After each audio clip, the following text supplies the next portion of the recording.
Hi, this recipe is a nice choice for a light dinner supper, as a first course or even as an appetizer. On a bowl with water, squeeze half lemon. This will prevent the oxidation of artichokes. Cut the tail of artichokes. Remove the exterior leaves until you see leaves with a tonality between green and yellow.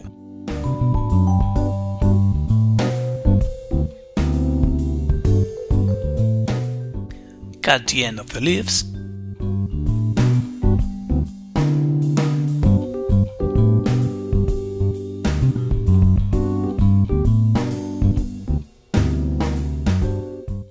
Cut the artichokes in 4 pieces, and with the help of a small knife, remove the small hairs in the heart of the artichoke.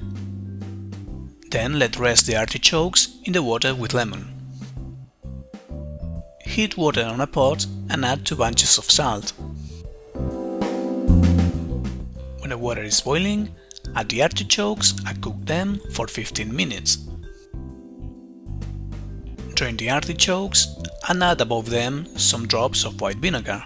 Finally, mix with the anchovies, or if you want a nicer presentation, just cross the anchovies with a toothpick and then cross the artichokes. Hope you like this recipe. See you next time!